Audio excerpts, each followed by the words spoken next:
नमस्कार दोस्तों, स्वागत है आपका मेरे चैनल शिखर कहानियों में। आज की कहानी है मुंशी प्रेमचंद्र के द्वारा लिखी गई पिसनहारी का कुआं। गोमती ने मृत्युशैया पर पड़े हुए चौधरी विनायक सिंह से कहा, चौधरी, मेरे जीवन की यही लालसा थी।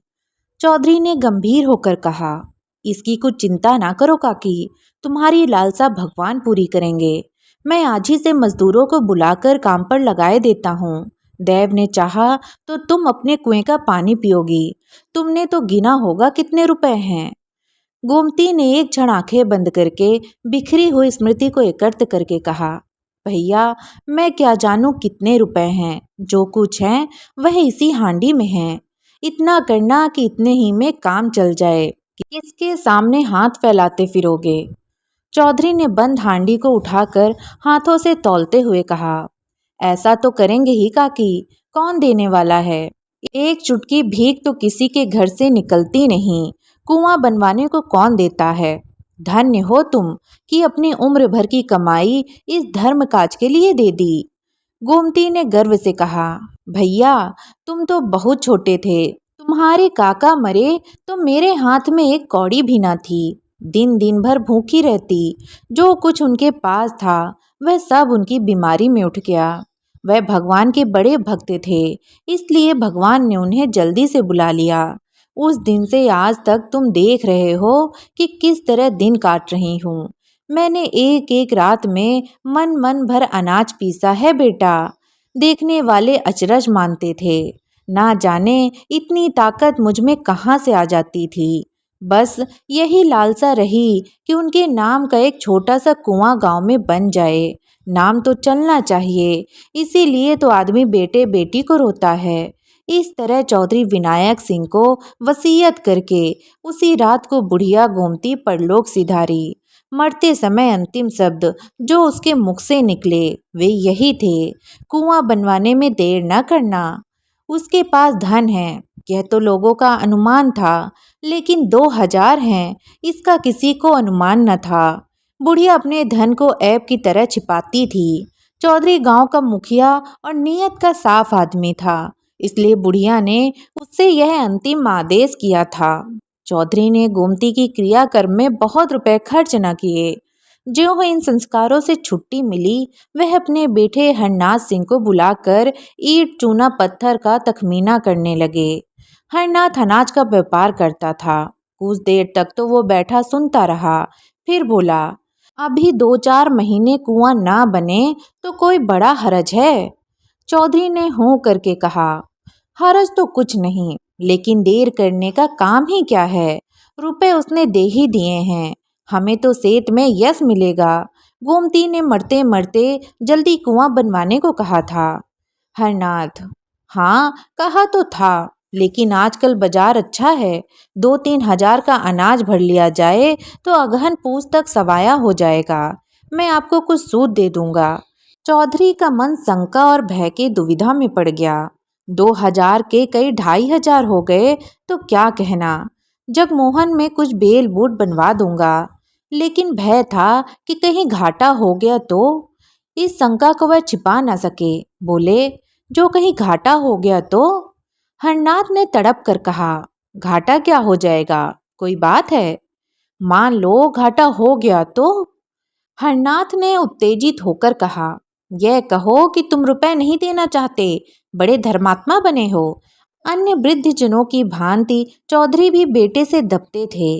कतार स्वर में बोले, मैं ये कब कहता हूँ कि रुपए न दूंगा, लेकिन पराया धन है, सोच समझकर ही तो उसमें हाथ लगाना चाहिए।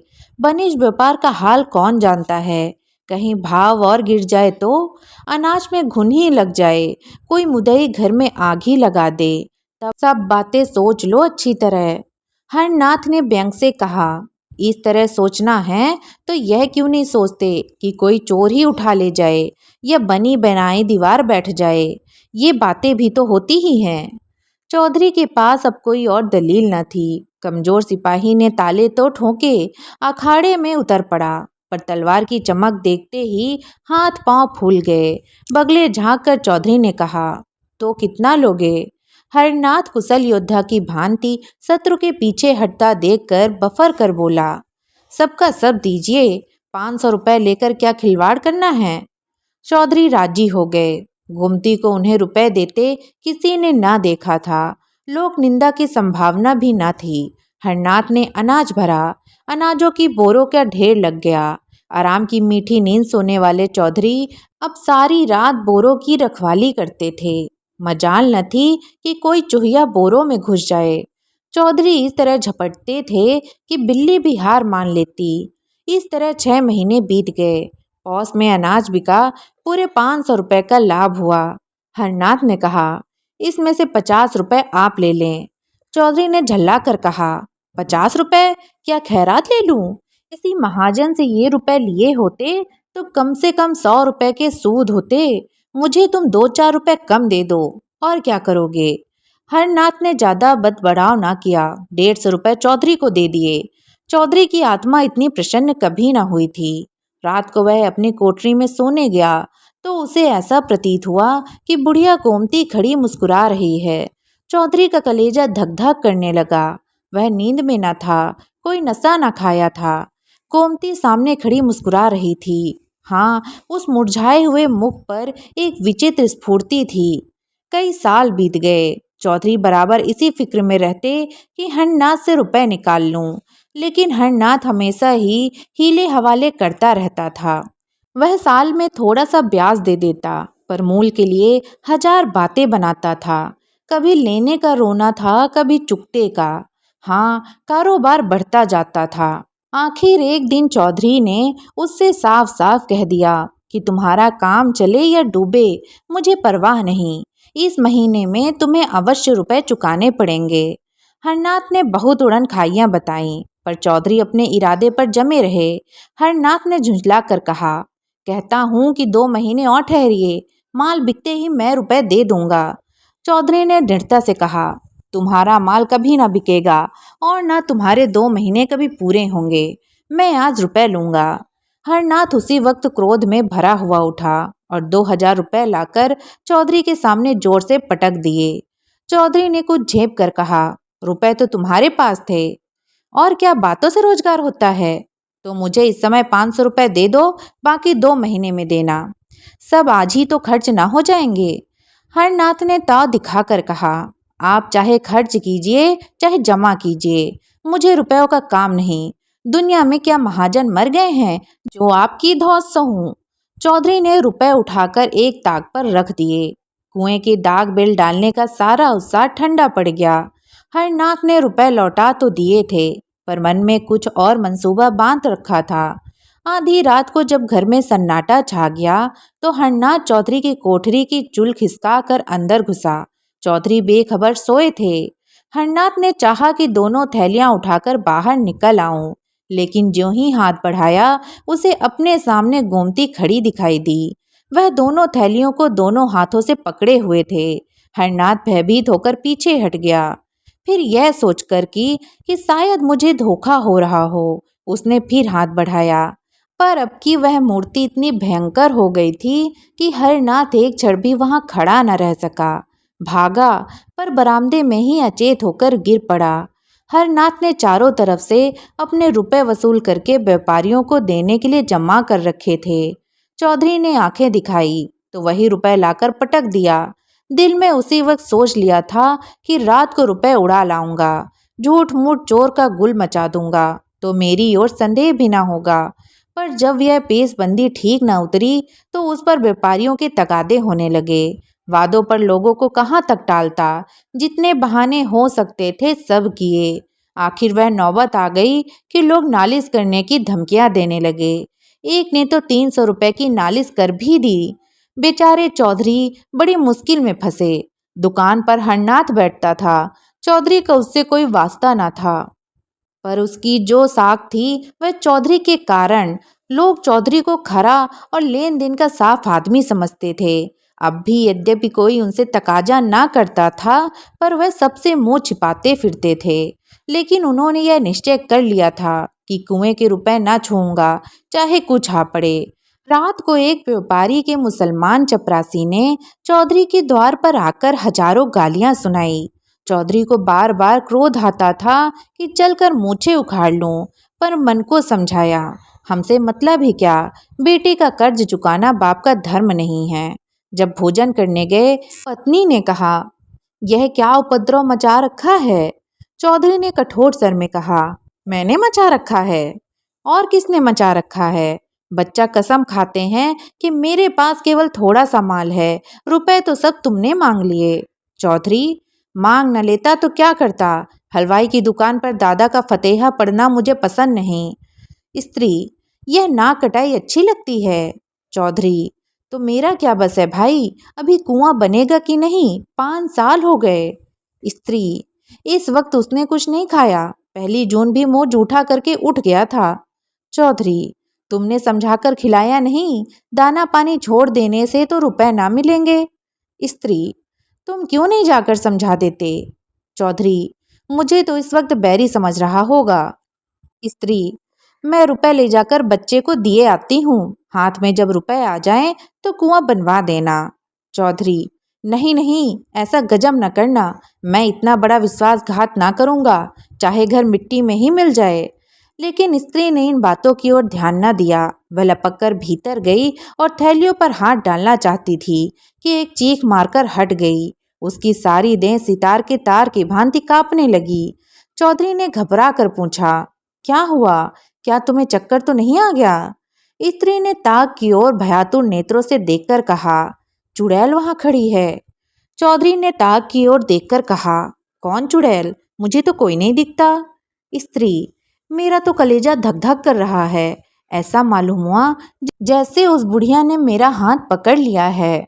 चौधरी, यह सब भ्रम है, बुढ़िया को मरे 5 साल हो गए, अब तक वह यहाँ बैठी है। स्त्री, मैंने साफ देखा, वही थी, बच्चा भी कहते थे कि उन्होंने रात को थैलियों पर हाथ रखे देखा था। चौधरी, वह रात को मेरी कोठरी में कब आया? स्त्री, तुमसे कुछ रुपयों के विषय में ही कहने आया था, उसे देखते ही भागा। चौधरी, अच्छा, फिर तो अंदर जाओ, मैं देख रहा हूँ। स्त्री ने कान पर हाथ रखकर कहा, ना बाबा, अब मैं उस कमरे में कदम न रखूंगी। चौधरी, अच्छा, मैं जाकर देखता हूँ। चौधरी ने कोठरी में जाकर दोनों थैलियां ताक पर से उठा ली। किसी प्रकार की शंका न हुई। गोमती की छाया का कहीं नाम भी ना था। स्त्री द्वार पर खड़ी झांक रही थी। चौधरी ने आकर गर्व से कहा, मुझे तो कहीं कुछ न दिखाई दिया, वहां होती तो कहाँ चली जाती। स्त्री, क्या जाने तुम्हें क्यों नहीं दिखाई दी, तुमसे उसे स्नेह था, इसी से हट गई होगी। चौधरी, तुम्हें भ्रम था और कुछ नहीं। स्त्री, बच्चे को बुलाकर पुछाए देती हूँ। चौधरी, खड़ा तो हूँ, आकर देख क्यों नहीं लेती। स्त्री को कुछ आश्वासन हुआ। उसने ताक के पास जाकर डरते डरते हाथ बढ़ाया, जोर से चिल्लाकर भागी और आंगन में आकर दम लिया। चौधरी भी उसके साथ आंगन में आ गए और विस्मय से बोला, क्या था? क्या व्यर्थ में भागी चली आई? मुझे तो कुछ न दिखाई दिया। स्त्री ने हाँफते हुए तिरस्कारपूर्ण स्वर में कहा, चलो हटो, अब तक तो तुमने मेरी जान ही ले ली थी, ना जाने तुम्हारी आंखों को क्या हो गया है। खड़ी तो है वह डायन। इतने में हरनाथ भी वहां आ गया। माता को आंगन में खड़े देखकर बोला, क्या है अम्मा, कैसा जी है? स्त्री, वह चुड़ैल आज 2 बार दिखाई दी बेटा। मैंने कहा, लाओ तुम्हें रुपए दे दूं, फिर जब हाथ में आ जाएंगे तो कुआं बनवा दिया जाएगा। लेकिन ज्यों ही थैलियों पर हाथ रखा, उस चुड़ैल ने मेरा हाथ पकड़ लिया, प्राण से निकल गए। हरनाथ ने कहा, किसी अच्छे ओझा को बुलाना चाहिए जो इसे मार भगाए। चौधरी, क्या रात को तुम्हें भी दिखाई दी थी? हरनाथ, हाँ, मैं तुम्हारे पास एक मामले में सलाह करने आया था। ज्यों ही अंदर कदम रखा, वह चुड़ैल ताक के पास खड़ी दिखाई दी, मैं बदहवास होकर भागा। चौधरी, अच्छा, तो फिर जाओ। स्त्री, कौन? अब तो मैं ना जाने वाली, चाहे कोई 1 लाख रुपए ही क्यों ना दे। हरनाथ, मैं आप ना जाऊंगा। चौधरी, मगर मुझे कुछ दिखाई नहीं देता, यह बात क्या है? हरनाथ, क्या जाने, आपसे डरती होंगी, आज किसी ओझा को बुलाना चाहिए। चौधरी, कुछ समझ में नहीं आता, क्या माजरा है? क्या हुआ बैजू पांडे की डिग्री का? हरनाथ इन दिनों चौधरी से इतना जलता था कि अपनी दुकान के विषय की कोई बात उनसे ना कहता। आंगन की तरफ ताकता हुआ मानो हवा से बोला, जो होना होगा वह होगा, मेरी जान के सिवा और कोई क्या ले लेगा? जो खा गया हूँ वह तो उगल नहीं सकता। चौधरी, कहीं उसने डिग्री जारी कर दी तो? हरनाथ, तो क्या, दुकान में 400-500 का माल है, वह नीलाम हो जाएगा। चौधरी, कारोबार तो सब चौपट हो जाएगा। हरनाथ, अब कारोबार का नाम का कहाँ तक रोऊं? अगर पहले पता होता कि कुआं बनवाने की इतनी जल्दी है तो यह काम छेड़ता ही क्यों? रोटी दाल तो पहले भी मिल जाती थी। बहुत होगा 2-4 महीने हवालात में रहना पड़ेगा, इसके सिवा और क्या हो सकता है? माता ने कहा, जो तुम्हें हवालात में ले जाए उसका मुंह झुलस दूं? हमारे जीते जी तुम हवालात में जाओगे? हरनाथ ने दार्शनिक बनकर कहा, माँ बाप जन्म के साथी होते हैं, किसी के कर्म के साथी नहीं होते। चौधरी को पुत्र से प्रगाढ़ प्रेम था। उन्हें शंका हो गई थी कि हरनाथ रुपए हजम करने के लिए टाल मटोल कर रहा है, इसलिए उन्होंने आग्रह करके रुपए वसूल कर लिए थे। अब उन्हें अनुभव हुआ कि हरनाथ के प्राण सचमुच संकट में हैं। सोचा, अगर लड़के को हवालात हो गई या दुकान पर कुर्की आ गई तो कुल मर्यादा धूल में मिल जाएगी। क्या हरज है अगर गोमती के रुपए दे दूं? आखिर दुकान चलती ही है, कभी न कभी तो रुपए हाथ में आ ही जाएंगे। एकाएक किसी ने बाहर से पुकारा, हरनाथ सिंह। हरनाथ के मुख पर हवाइयां उड़ने लगी। चौधरी ने पूछा, कौन है? कुर्क आमीन। क्या दुकान कुर्क कराने आया है? हाँ, मालूम तो होता है। कितने रुपए की डिग्री है? 1500 रुपए की। कुर्क आमीन कुछ लेने देने से ना टलेगा? टल तो जाता, पर महाजन भी तो उसके साथ होगा, उसे जो कुछ लेना है उधर से ले चुका होगा। ना हो 1500 रुपए गोमती के रुपए में से दे दो, उसके रुपए कौन छुपाएगा? ना जाने घर पर क्या आफत आए, उसके रुपए कोई हजम थोड़ी ही किए लेता है। चलो मैं दे दूं।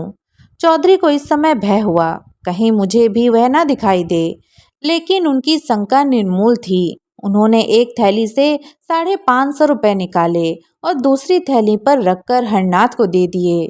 संध्या तक इन 5000 रुपए में से 1 रुपए भी ना बचा। 12 साल गुजर गए, न चौधरी अभी संसार में है न हरनाथ। चौधरी जब तक जिए उन्हें कुएं की चिंता बनी रही, यहाँ तक कि मरते दम भी उनकी जवान पर कुएं की रट लगी हुई थी। लेकिन दुकान में सदैव रुपयों का तोड़ा रहा। चौधरी के मरते ही सारा कारोबार चौपट हो गया। हरनाथ ने आने रुपए लाभ से संतुष्ट न होकर दूने तिगुने लाभ पर हाथ मारा, जुआ खेलना शुरू किया।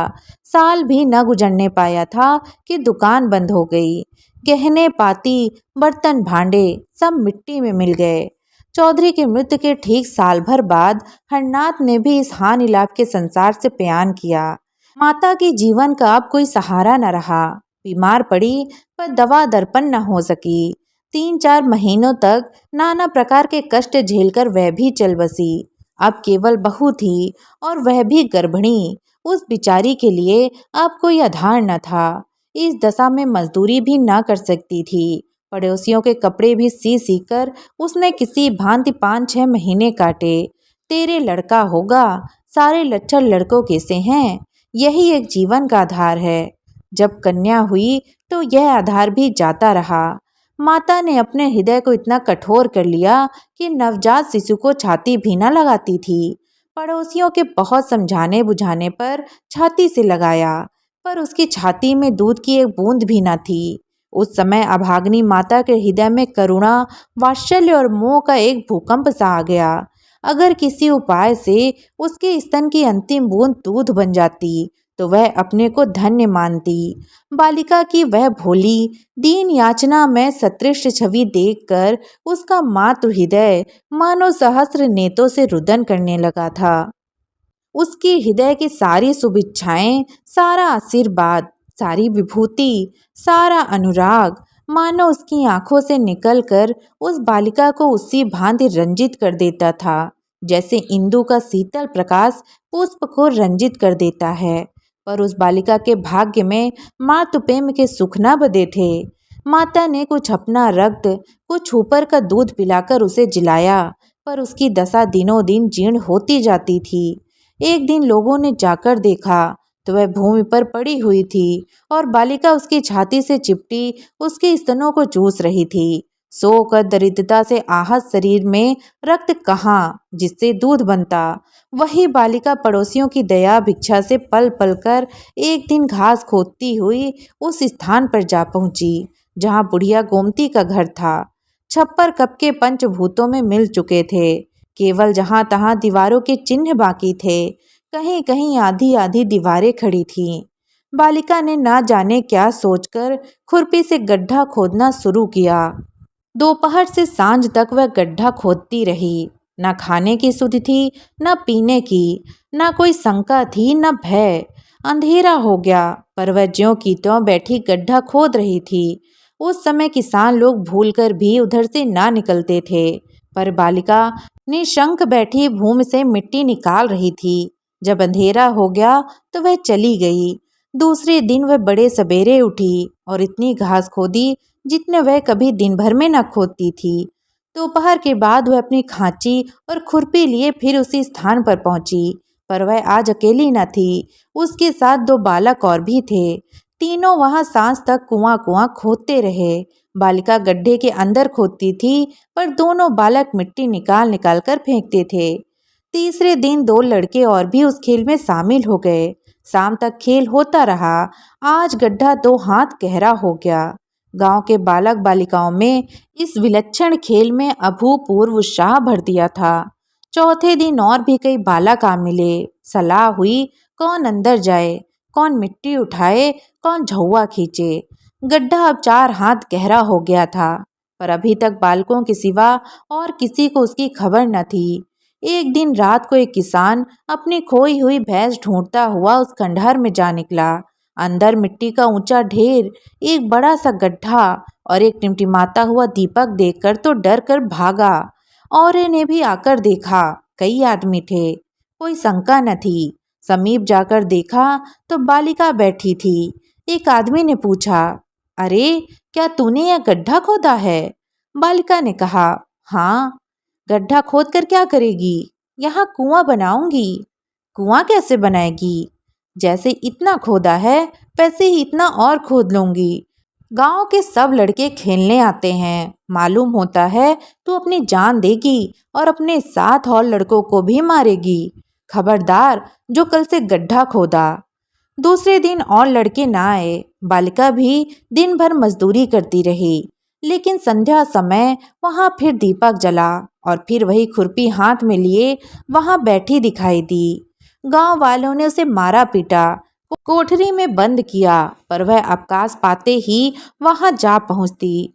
गांव के लोग प्रायः दयालु होते ही हैं। बालिका के इस अलौकिक अनुराग ने आखिर उनमें भी अनुराग उत्पन्न किया। कुआं खोदने के लगा। इधर कुआं खुद रहा था, उधर बालिका मिट्टी से ईंट बनाती थी। इस खेल में सारे गांव के लड़के शरीक होते थे। उजाली रात में जब सब लोग सो जाते तब भी वह ईंट थापती दिखाई देती। ना जाने इतनी लगन उसमें कहाँ से आ गई थी। 7 वर्ष की उम्र कोई उम्र होती है, लेकिन 7 वर्ष की वह लड़की बुद्धि और बातचीत में अपनी तिगुनी उम्र वालों के कान काटती थी। आखिर एक दिन वह भी आया कि कुआं बंधा गया और उसकी पक्की जगत तैयार हो गई। उस दिन बालिका उसी जगत पर सोई। आज उसके हर्ष की सीमा न थी। गाती थी, चहकती थी। प्रातःकाल उस जगत पर केवल उसकी लाश मिली। उस दिन से लोगों ने कहना शुरू किया, यह वही बुढ़िया गोमती थी। इस कुएं का नाम पिसनहारी का कुआं पड़ा। तो दोस्तों, कैसी लगी आपको ये कहानी? कमेंट करके ज़रूर बताइएगा और मेरे साथ जुड़े रहने के लिए सब्सक्राइब करिएगा मेरे यूट्यूब चैनल को। धन्यवाद।